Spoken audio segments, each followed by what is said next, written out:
नमस्ते, मैं हूं आचार्य प्रतिष्ठा और आज हम बात कर रहे हैं पुअर कंसंट्रेशन की। यानी हमारे टीनेजर्स, हमारे स्कूल गोयर्स, हमारे कॉलेज गोयर्स याद तो बहुत कुछ करते हैं लेकिन फिर लगता है कि कुछ याद ही नहीं हुआ। खास तौर पे एग्जाम्स के पहले उन्हें ऐसा महसूस होता है कि वो कमरे में जाने से पहले तक अपनी कॉपी खोल करके याद करते रहते हैं, लेकिन अंदर जाकर के महसूस होता है कि लो, जो हमने पढ़ा था वो सब तो गायब हो गया।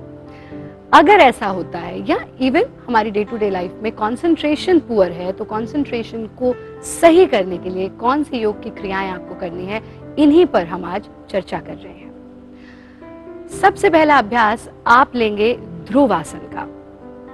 लेकिन उससे पहले एक चीज जरूर याद रखें कि हमारी आचार संहिता में, जो इलेक्शन वाली आचार संहिता की बात नहीं कर रही हूँ, आचार संहिता जो जीवन शैली है, क्या करें क्या ना करें, उसमें साफ साफ स्पष्ट शब्दों में लिखा है कि कुछ भी याद करने का समय प्रातःकाल है। रात का समय तो निशाचरों का होता है, लेकिन अब लाइफस्टाइल चेंज होता चला जा रहा है। मैं देखती हूँ कि हमारे यंगस्टर्स रात में पढ़ना ज्यादा कन्वीनियंट समझते हैं rather than studying in early morning. तो सुबह सुबह उठ करके याद की हुई चीज आजीवन याद रहती है। इसीलिए कहा गया योग का अभ्यास सुबह करें, प्राणायाम सुबह करें, पूजा पाठ सुबह करें, पढ़ाई सुबह करें। प्रातः काल जब पौ फटती है, यानी सूर्य देव के उदय होने से पहले हम उठ जाएं और उस वक्त पढ़ा हुआ हम कभी जीवन में कभी भी नहीं भूल सकते हैं। ऐसा मैं नहीं कहती, ऐसा शास्त्र कहते हैं। पहली चीज तो ये ध्यान रखें। और उसके बाद कौन कौन सी क्रियाएं करनी है ये आप समझ लें। सबसे पहले आप लेंगे ध्रुव आसन का अभ्यास। देखो, जितने भी तारे हैं आसमान में, ध्रुव तारा अलग ही चमकता हुआ नजर आता है, क्योंकि वो ध्रुव है, वो सबसे अलग है। अगर हम सबसे अलग होना चाहते हैं तो हमें कुछ अलग जीवन में करना पड़ेगा। ध्रुव आसन कैसे करेंगे? अपने आसन में सीधे खड़े हो जाएंगे और ये ध्यान रखिए जितने भी बैलेंसिंग पोस्चर्स हैं उनमें हमारा, जहां भी आप खड़े हैं, अपने आई लेवल पर देखना। और आंखों का बहुत बड़ा रोल है। आंखों का रोल तो जीवन में, पूरे ही जीवन में है, लेकिन खास तौर पे बैलेंस बनाने के लिए आंखों का बहुत बड़ा रोल है। सीधे खड़े हो जाएंगे, आंखों को अपने आई लेवल पर सामने टिका देंगे और बाएं पैर को मोड़ करके दाएं इनर थाई में टच कर देंगे।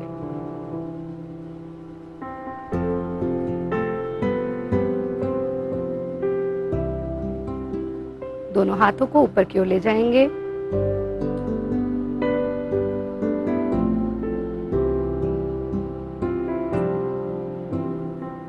हाथों को नीचे ले आएंगे, पैर को भी नीचे ले आएंगे, हाथों को आपस में मिला लेंगे, शरीर को ढीला छोड़ देंगे। इसी क्रिया को दूसरी ओर दोहराएंगे।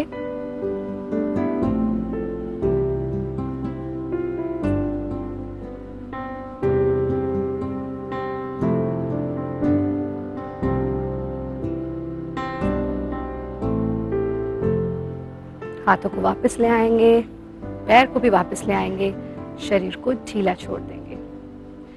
एक चीज जरूर ध्यान रखें, जितना आपका शरीर जमीन की तरफ जाता होगा, बैलेंस मेंटेन करना उतना ही मुश्किल हो जाएगा।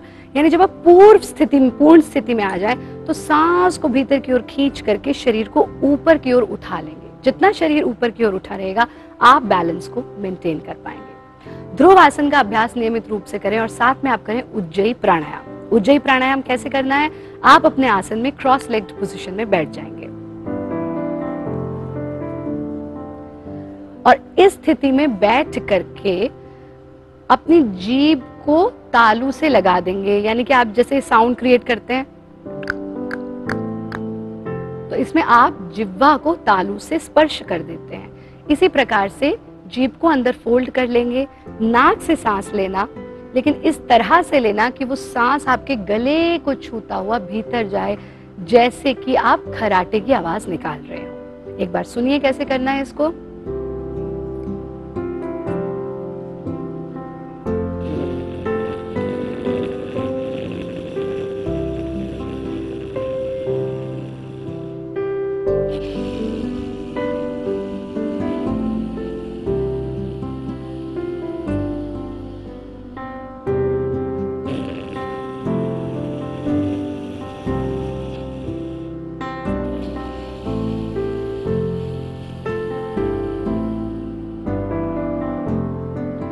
सांस को भरते हुए भी खराटे की आवाज़, सांस को छोड़ते हुए भी खराटे की आवाज़, और प्रत्येक श्वास में ये महसूस करना कि मेरा तन और मेरा मन नियंत्रित होता जा रहा है, जितने भी विकार हैं वो मेरे शरीर से, मेरे मन से दूर जा रहे हैं और मैं प्रतिदिन स्वस्थ होता चला जा रहा हूँ।